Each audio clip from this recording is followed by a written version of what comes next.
ملائكته يصلون على النبي يا أيها الذين آمنوا صلوا عليه وسلموا تسليما اللهم صل على محمد وعلى آل محمد كما صليت على إبراهيم وعلى آل إبراهيم إنك حميد مجيد اللهم بارك على محمد وعلى آل محمد كما باركت على إبراهيم وعلى آل إبراهيم إنك حميد مجيد الحمد لله শুকরিয়া জানাই সেই মহান রব্বুল আলামিনের দরবারে যে আল্লাহ রাব্বুল আলামিন পবিত্র জুমার দিনে উপস্থিত হওয়ার তৌফিক দান করেছেন। এই জন্য সকলে শুকরিয়া আদায় করছি, সকলে বলছি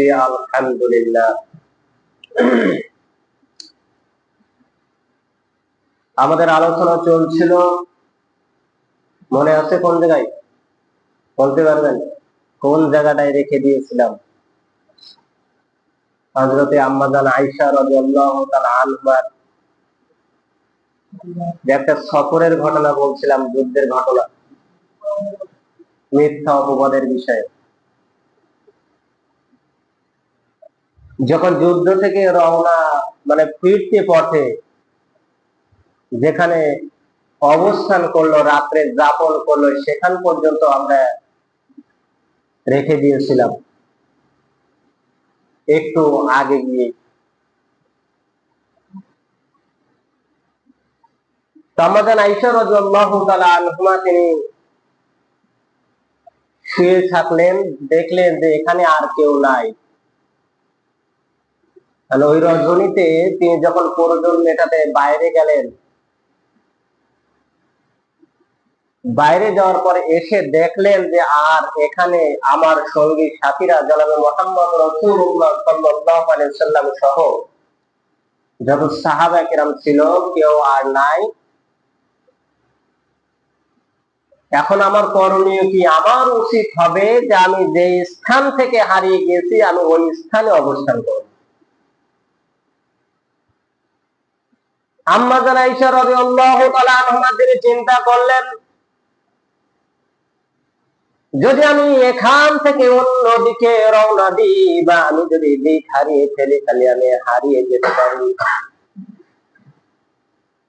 এই জন্য আমার সাথীরা যেখান পর্যন্ত পৌঁছাবে ওইখানে যখন আমার খোঁজ করবে, খোঁজ করার পরে যখন আমার পাবে না পাওয়ার পরে আমার সঙ্গী সাথীরা কয়েকজন আবার আমার এই পর্যন্ত কিন্তু আসতে হবে। আম্মা জান আয়েশা রাদিয়াল্লাহু তাআলা আনহা অনেক বিচক্ষণ লোক ছিলেন। আম্মা জান আয়েশা রাদিয়াল্লাহু তাআলা আনহা তিনি ওখানে একটা কাপড় মুড়িয়ে দিয়ে শুয়ে পড়লেন।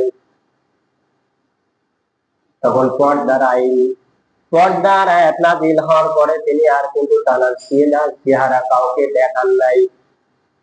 জনাবে মুহাম্মদ রাসূলুল্লাহ সাল্লাল্লাহু আলাইহি ওয়াসাল্লাম সহ যাদের জন্য হারাম ছিল, গায়রে মুহাররম, হারাম যাদের জন্য ছিল, তাদের সামনে কিন্তু তাদের সাথে আর দেখা করে না, জান নাই।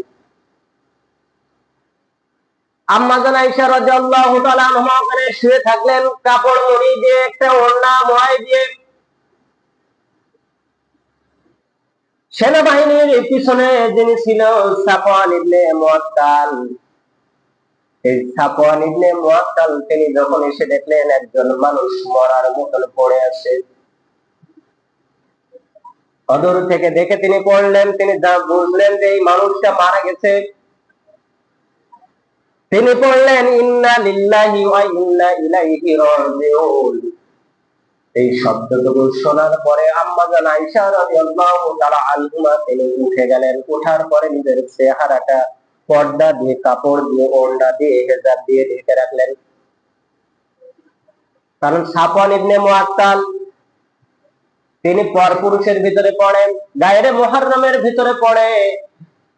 এই জন্য নিজের চেহারাটাকে, নিজের দেহটাকে আবৃত করে রাখলেন।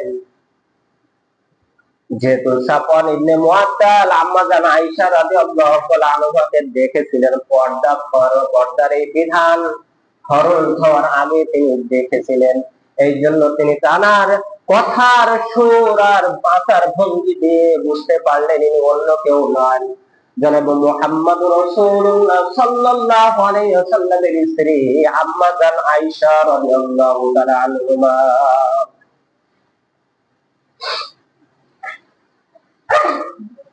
আম্মা জান আয়েশা রাদিয়াল্লাহু তাআলা আনহার সাথে আর কোনো কথা নাই। সাফওয়ান ইবনে মুআত্তাল নিজের এই উষ্টটিকে আম্মা জান আয়েশার সামনে বসায় দিলেন। আম্মা জান আয়েশা উটের উপরে আরোহণ করলেন, উঠে গেলেন।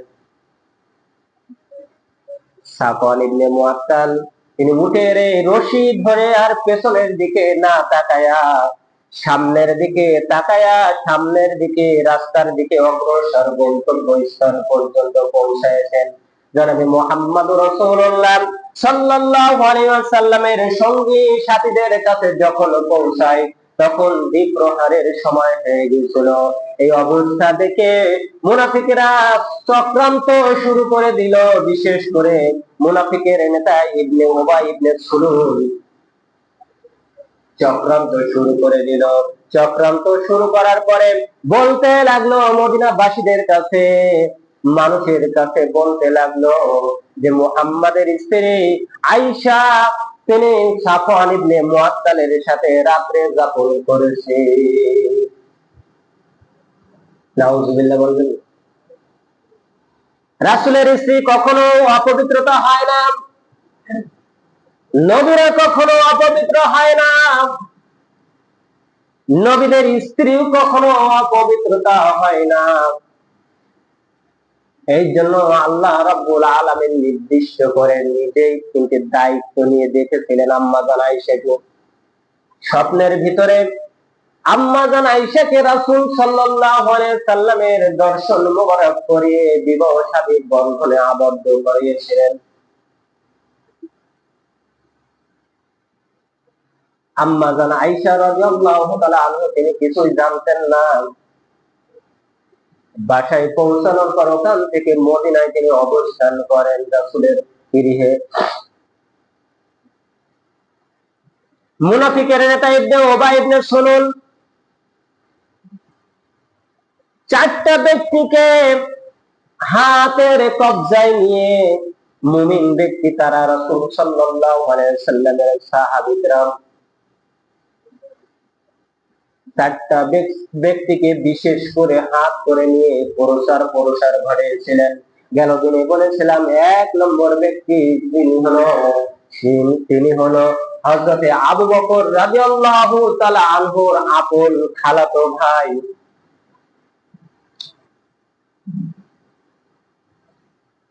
আপন খালাতো ভাই নিস্তার, আপন খালাতো ভাই নিস্তার কাজে লাগিয়ে সমাজের ভিতরে এই কুৎসা রচনা শুরু করে দিল।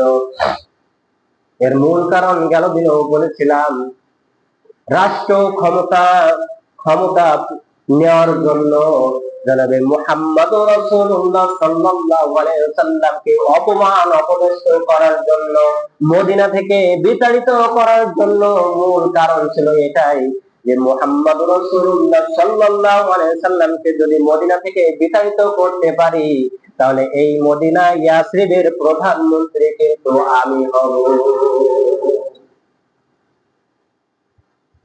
আজও পৃথিবীর বুকে ওই একটা ঘটনাকে কেন্দ্র করে আল্লাহর বান্দা যারা মুমিন পরেজগার মুত্তাকি যারা বান্দা, এইসব বান্দাদের অপবাদ দিতে কিন্তু পিছপাও করে না, মিথ্যা মামলা দিতে পিছপাও করে না, মিথ্যা অপবাদ দিয়ে জেল খাটাতে, জুলুম করতে, নির্যাতন করতে, এমনকি ফাঁসির কাস্টে ঝুলাতেও তারা দ্বিধাবোধ করে না। এরা মুসলমানের মতো মুসলমানের ভিতরে সেই সব মানুষ মুনাফিকের নেতা ইবনে উবাই ইবনে সুলুলের বংশধর। এরা নামাজ আদায় করে, রোজাও রাখে, দান করে, সদকা করে, আবার যখন কোরআন তেলাওয়াত করা হয় তখন চোখের পানি ভিজায়, চোখের পানি দিয়ে দাড়ি মোবারক ভিজায়। কিন্তু সাধারণ মানুষ যারা নির্যাতন, জুলুম, নিষ্পেষণ, যারা কোনো অন্যায় অপরাধ বোঝে না, এইসব মানুষগুলাকে দমন করার জন্য বড় সকলের কোনো কাজ নেই। এদের নামে কেস দিয়ে, এদের নামে মিথ্যা অপবাদ দিয়ে, ওদের নামে বিভিন্ন রকমের সমাজে নুৎসা দিয়ে, ছেলে এমন, বউ এমন, তার জামাই এমন, এইসব বিভিন্ন রচনা দিয়ে সে নিজে এমন, তার এই কুরুটির কারণে এই কুরুটি হয়েছে, এই জন্য সে নিজে খারাপ, এরা দেখবে না, অপরের ছোট্ট ছোট্ট ত্রুটি বের করে, ছোট্ট ছোট্ট ত্রুটি বের করে সমাজে তাকে অপমানিত, লাঞ্ছিত, বঞ্চিত করে তার মান সম্মানকে ডুবাই দিবে। রব্বুল আলামিন এই আয়াতের শেষের অংশ বলতেছে, রব্বুল আলামিন বলতেছেন, যারা মানুষের ছোটখাটো বিষয়গুলোকে ক্ষমার দৃষ্টিতে দেখবে, কিয়ামতের ময়দানে আল্লাহ রব্বুল আলামিন তোমাদের সমস্ত গুনাহ খাতাগুলো মাফ করে দেবে। তোমরা কি চাও না আল্লাহ রব্বুল আলামিন কিয়ামতের ময়দানে তোমাদের আমলগুলো যেগুলা গুনাহ থাকবে, এই গুনাহগুলো রব্বুল আলামিন দয়া করে তোমাদের জীবনের গুনাহ খাতা মাফ করে দিন। রব্বুল আলামিন আল্লাহু গফুরুর রহিম, তিনি শুধু এই কথা বলে ক্ষান্ত হন নাই যে তুমি কি চাও না। আর আল্লাহ রব্বুল আলামিন ওই আয়াতের শেষের অংশ বলছেন, আল্লাহু গফুরুর রহিম, নিশ্চয় আল্লাহ রব্বুল আলামিন ক্ষমাশীল দয়ালু। ক্ষমা শুরু করবেন না, ক্ষমাশীল, ক্ষমা করে দিয়ে আবার দয়া দেখিয়ে তোমাকে এমন মর্যাদায় রব্বুল আলামিন পৌঁছায় দিবেন, যেই মর্যাদার সীমানা পৃথিবীর কোন জায়গায় কেউ তোমাকে দিতে পারবে না। আম্মা জান আয়েশা রাদিয়াল্লাহু তাআলা আনহা বাসায় চলে গেলেন। এই খবর একে একে জনাবে মুহাম্মদ রাসূলুল্লাহ সাল্লাল্লাহু আলাইহি ওয়াসাল্লামের কানে পৌঁছে গেল যে সারা মদিনাবাসীর লোকেরা কিন্তু একটাই গুঞ্জন শুরু করেছে, অধিকাংশ গুঞ্জন শুরু করেছে, রাসূলের স্ত্রী আবু বকরের কন্যা সাফওয়ান ইবনে মুআত্তালের সাথে বনি মুস্তালিক যুদ্ধের থেকে ফেরার পথে রাত্রে যাপন করেছিল। এই জন্য নবী হতে পারে নাই, অপমান অপদস্থ বিভিন্ন বিষয় লাঞ্ছিত শুরু করে দিল। আম্মা জান আয়েশা বলেন, এই ঘটনা শোনার পরে আমার বাবাও আমার সাথে ভালো ব্যবহার করে নাই, কথা বলে নাই, আমার মা আমার সাথে তেমন কথা বলে নাই, জনাবে মুহাম্মদ রাসূলুল্লাহ সাল্লাল্লাহু আলাইহি ওয়াসাল্লাম একটা মাস আমার সাথে ভালো ব্যবহার করে নাই।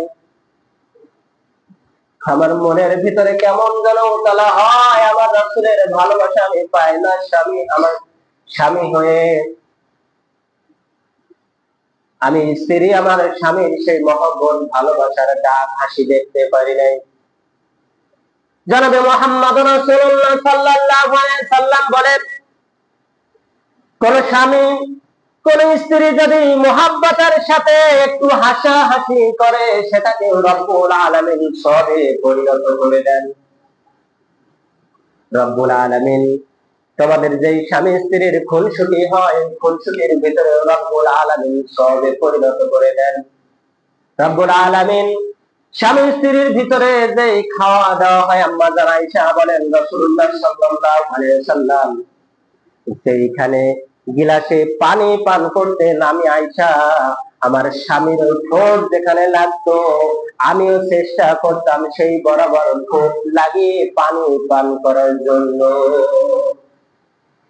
এখানে আসেন এবার বাস্তবতা একটা বলি।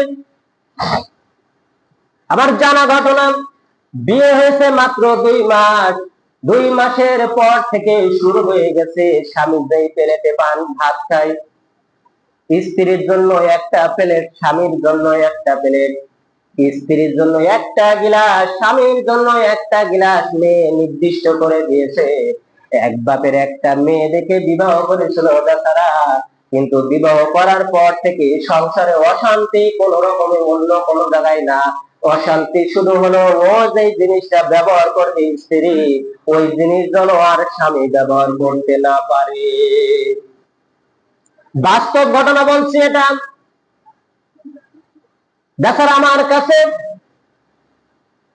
মনের কষ্টগুলো আবেগ দিয়ে প্রকাশ করেছিল, হুজুর এখন কি করতে পারি। যেহেতু আমি দীর্ঘ 3টি বছর ক্যারেট স্কুলে শিক্ষকতা করেছিলাম, এই ক্যারেটের একজন টিচার দেখে শুনে বিয়ে করেছিল, কিন্তু যেই পাত্রে পানি খাই সেই পাত্রে না মাজা পর্যন্ত মুখ দেয় না, ওর জন্য আলাদা করে রান্না বাড়া, আলাদা করে ব্যবস্থা। কখনো স্বামীর সাথে এক পাত্রে একসাথে কিন্তু খানা খায় নাই, এক পাত্রে পানি খায় নাই। নিজের সিদ্ধার অবসিদ্ধা তার কাছে।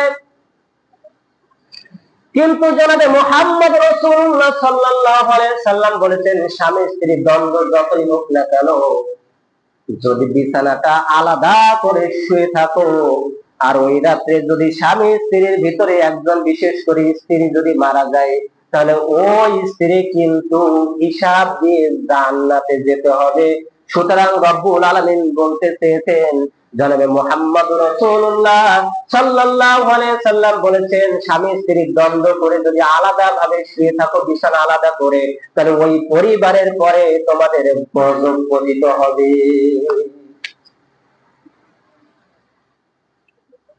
আম্মা জান আয়েশা বলেন, আমি আমার রাসূল সাল্লাল্লাহু আলাইহি সাল্লামের ভালোবাসা পাই না, মহব্বত পাই না, সেই হাসি আর পাই না। আমি আচার ব্যবহারে ত্রুটি দেখতে পাচ্ছি। আমি কি করতে পারি এখন? আমি বুঝতে পারছি না কি করব।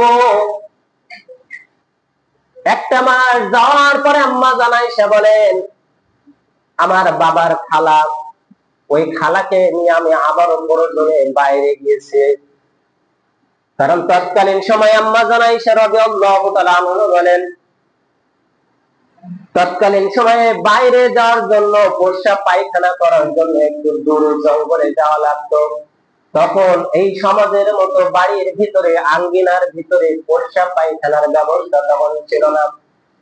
আম্মা জান আয়েশা বলেন, যখন আমি মিস্টার মাকে নিয়ে আমি যখন বাইরে যাই, বাইরে থেকে আসার পথে, প্রয়োজন সারার পথে যখন আমি বাড়ির দিকে রওনা দিই, হঠাৎ করে মিস্টার মা কোনো একটা গুল্লাতে লেগে কোনো একটা পাথরের আঘাতে পড়ে যায়। তিনি মুখ দিয়ে বললেন, তাব্বা তাকাইয়া মিস্তা, ও মিস্তা, তুমি ধ্বংস হয়ে যাও। তিনি উঠলেন। আম্মা জান আয়েশা বলেন, প্রথম কথাটা আমি বুঝতে পারি নাই। একটু দূরে যেতে না যেতে আবারও একবার ওই যে ওষুধ খেয়ে পড়ে গেছে, আবারও বললেন, আমার মিস্টার ধ্বংস হয়ে যাক। দুইবার যখন বলল, এই বলার পরে আমি জিজ্ঞাসা করলাম যে, আপনি তো এমন একজন সাহাবীর মা, যে সাহাবী বদর যুদ্ধে অংশগ্রহণ করেছিল, আর বদর যুদ্ধে যেই সকল সাহাবীরা অংশগ্রহণ করেছিল, ওই সকল সাহাবীদেরকে রব্বুল আলামিন জীবনের গুনাহ খাতাগুলো, সমস্ত গুনাহ খাতাগুলো এমনিতে মাফ করে দিয়েছে।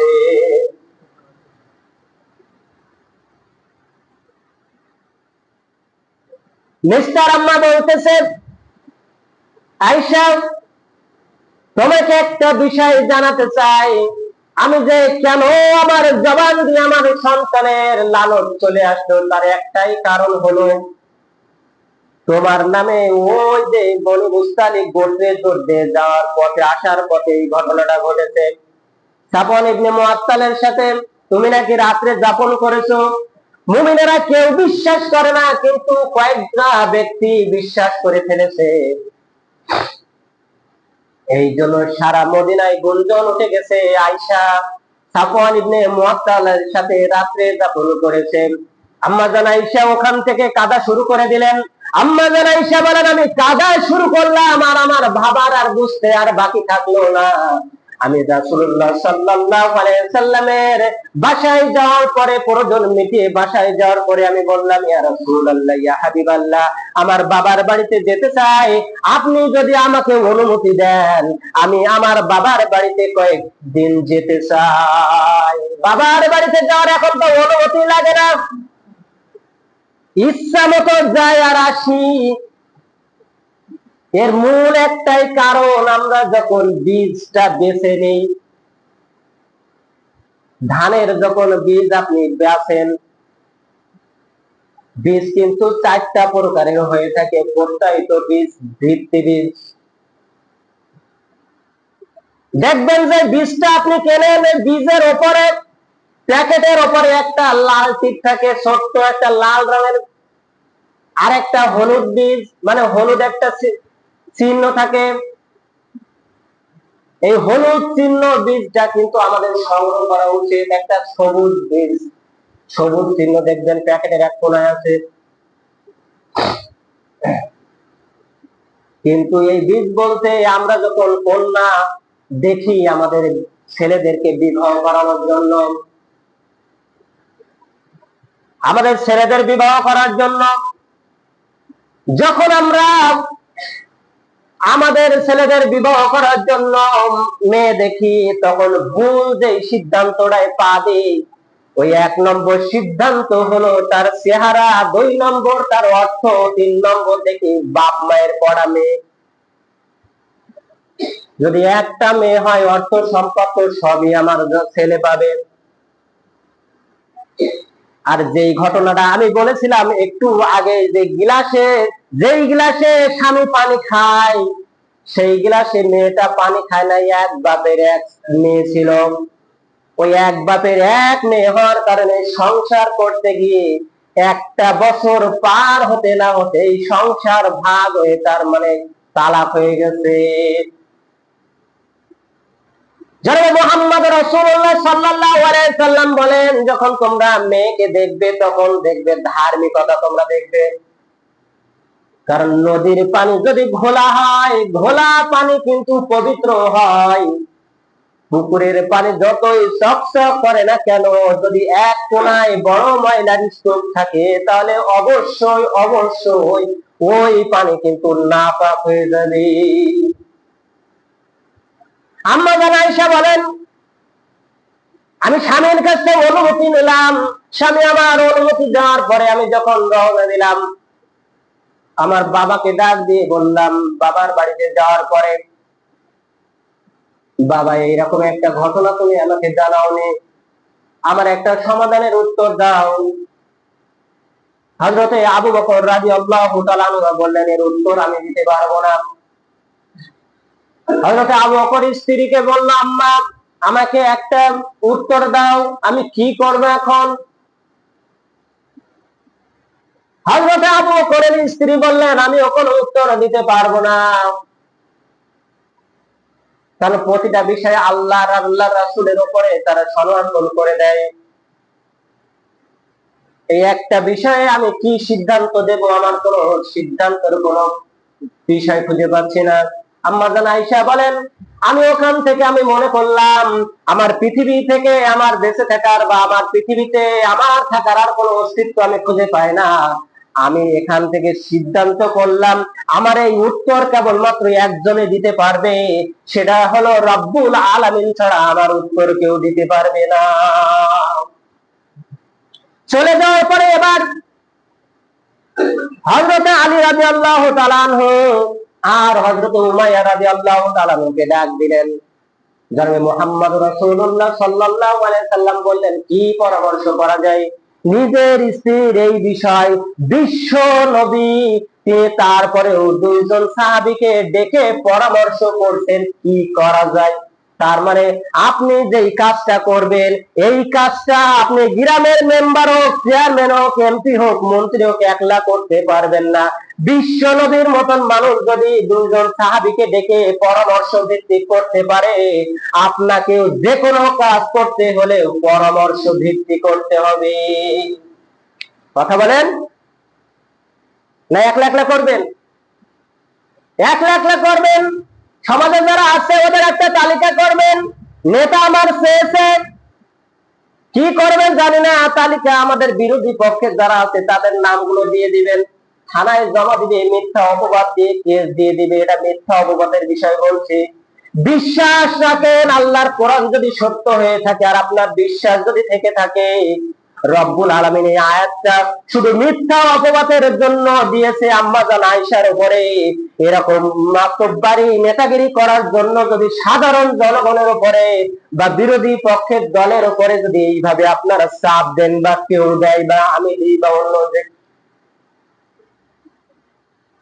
যে কেউ যদি দেয়, রব্বুল আলামিন বলতেছেন যে অবশ্যই তারা জালেমদের সঙ্গী হয়ে গেছে। সূরা মুমতাহিনার ভিতরে যেই সকল মানুষগুলো সবাইকে মাফ করবে কিন্তু মূল চক্রান্তকারীকে আল্লাহ রব্বুল আলামিন সূরা নূরের ভিতরে পাবেন, এটা সবাইকে মাফ করে দিতে পারে, কিন্তু রব্বুল আলামিন যে চক্রান্তকারী যার হাত দিয়ে এই কাজটা হয়েছে এই ব্যক্তিকে রব্বুল আলামিন কখনোই মাফ করবে না যতক্ষণ পর্যন্ত যার সাথে অন্যায় করেছেন তার হাতে ধরে পায়ে ধরে মাপ না চাবেন ততক্ষণ পর্যন্ত আল্লাহ মাফ করবে না।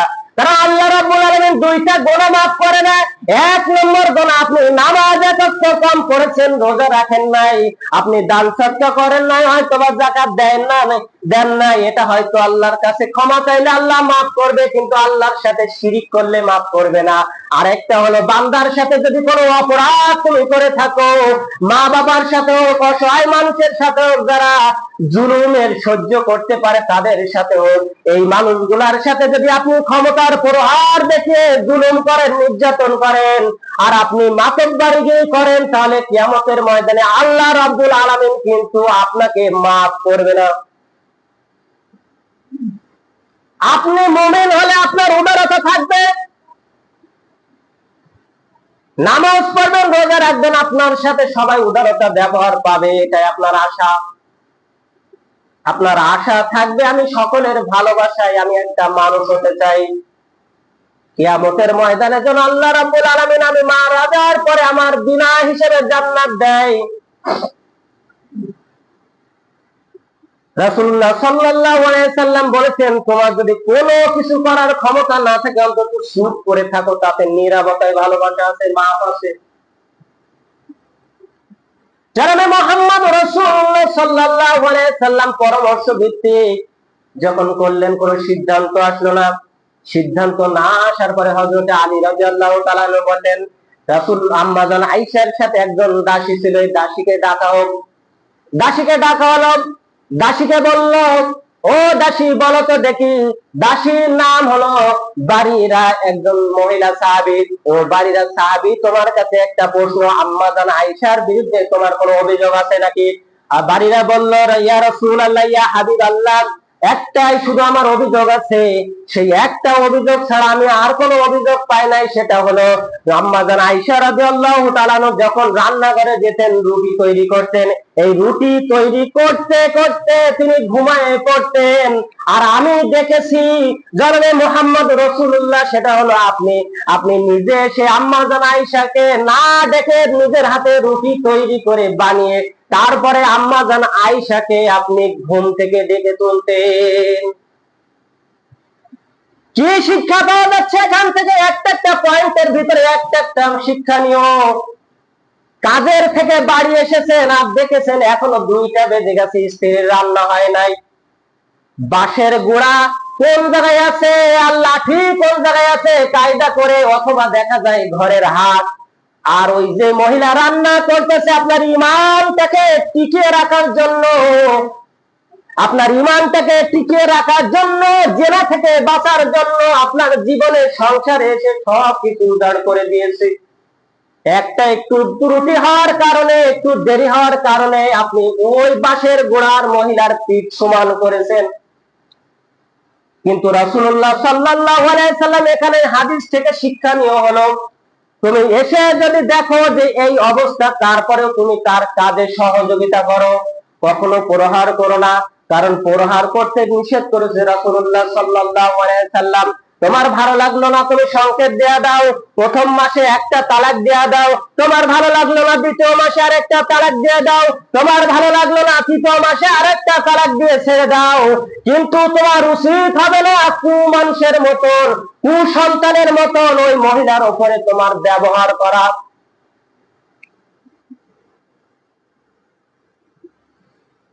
আমাদের এখান থেকে বেরিয়ে আসতে হবে। কি আসতে হবে? বেরিয়ে আসতে হবে।